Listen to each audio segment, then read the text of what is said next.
Hello दोस्तों, नमस्कार। मैं प्रतिभा पांडे स्वागत करती हूँ आपके अपने यूट्यूब चैनल स्टोरी जोन प्रतिभा में। तो दोस्तों, आज हम आपके लिए लाए हैं गरुड़ पुराण के टोटके।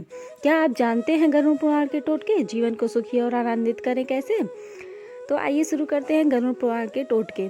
गरुड़ पुराण के टोटके आजकल की दुनिया में हम सभी जीवन में बहुत सुख और समृद्धि प्राप्त करने की तलाश में हैं। अपने जीवन को सफल और खुशहाल बनाने के लिए हम कई तरह के उपायों की खोज करते हैं, लेकिन क्या आपने कभी गरुड़ पुराण के टोटकों के बारे में सुना है? गरुड़ पुराण में बताए गए टोटके आपके जीवन में सुखमय और समृद्ध बनाने में काफ़ी मदद कर सकते हैं। मित्रों, हिंदू धर्म के 18 पुराणों में से एक गरुड़ पुराण का संबंध मनुष्य के जीवन से जुड़ा है।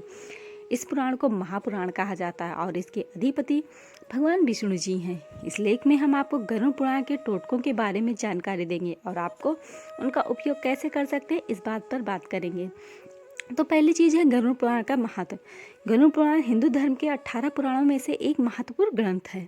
इसमें जीवन के जन्म से लेकर मृत्यु तक विभिन्न पहलुओं पर जानकारी दी गई है। गरुड़ पुराण में पाप, पुण्य, कर्म, धर्म, अधर्म और जीवन का उद्देश्य, इन सब मनुष्यों के जीवन से संबंधित विषय पर अलग अलग जानकारी दी गई है।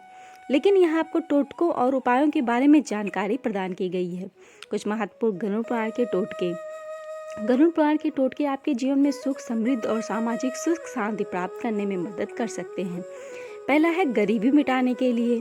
गरुड़ पुराण में गरीबी दूर करने के लिए खास मंत्र बताया गया है। ऐसी मानता है कि इस मंत्र के जाप से कुछ ही वक्त में गरीबी दूर हो जाती है और इंसान धनी बन जाता है। मंत्र है ओम जूम सा। अगर आप इस मंत्र का नित्य 108 बार पाठ करते हैं तो गरीबी का ह्रास होते जाता है। और दूसरी है हर समस्या के निवारण के लिए। गरुड़ पुराण के अनुसार अगर आप मनुष्य को सभी चिंताओं से मुक्ति पाना चाहते हैं तो उसे विष्णु सहस्त्र नाम का पाठ करना चाहिए। यदि कोई इसका 6 महीने तक रोज पाठ करता है तो उसके सब समस्या का अंत हो जाता है। और तीसरी चीज़ है घर में लक्ष्मी टिकाने के लिए। शास्त्रों की माने तो माता लक्ष्मी का आगमन घर के मुख्य द्वार से ही हो जाता है, इसलिए हमें इस द्वार को हमेशा साफ सुथरा रखना चाहिए और घर की सफाई को भी हमेशा साफ रखें। इससे होता है माता लक्ष्मी का निरंतर वास। और चौथी चीज़ है शुक्रवार के दिन उधार देने या लेने से बचें। किसी की मदद करना अच्छी बात है, लेकिन गरुड़ पुराण के अनुसार शुक्रवार का दिन उधार देने या लेने के लिए काफ़ी अशुभ माना जाता है। यदि आप शुक्रवार के दिन किसी को कुछ उधार देते हैं तो उसे वापस लेने में आपको काफ़ी समस्या हो सकती है, और यदि कुछ उधार लेते हैं तो उसे उधार को चुकाने में काफ़ी दिक्कत हो सकती है। और पांचवी चीज़ है दरिद्रता दूर करने के लिए। जिन घरों में हमेशा पति पत्नी के बीच झगड़ा होता है और एक दूसरे के लिए अपमानजनक शब्दों का इस्तेमाल किया जाता है, उस घर में दरिद्रता का वास हो जाता है। वहाँ महालक्ष्मी ऐसे घरों में कभी निवास नहीं करती जहाँ पर परिवार के लोग एक दूसरे से लड़ते रहते हैं। ऐसे में अगर आप महालक्ष्मी को प्रसन्न करना चाहते हैं तो घर में बोलकर भी किसी के प्रति अपमानजनक शब्दों का प्रयोग ना करें। और छठवीं चीज़ है आर्थिक संकट से बचने के लिए सूर्यास्त के बाद घर में झाड़ू पोछा लगाने से बचना चाहिए।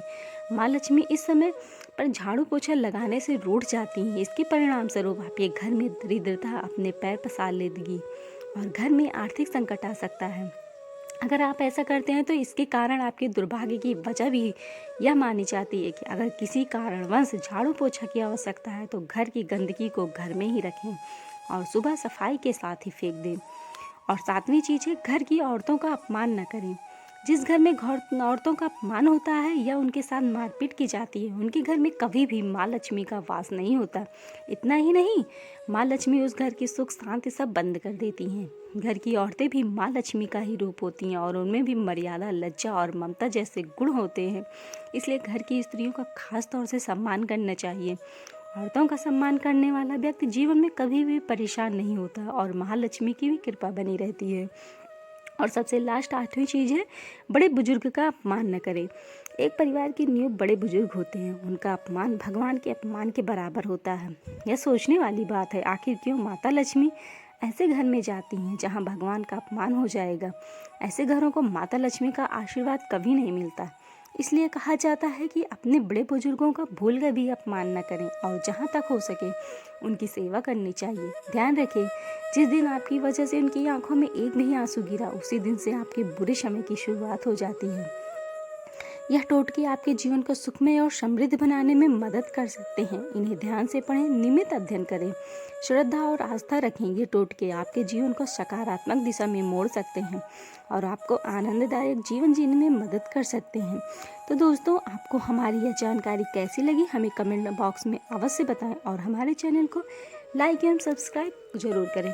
और हाँ दोस्तों, बेल आइकन दबाना बिल्कुल मत भूलें, जिससे हमारे इस तरह की जानकारियों के नोटिफिकेशन आप तक जाते रहें और आपके द्वारा हमारा प्रोत्साहन बढ़ता रहे। धन्यवाद दोस्तों।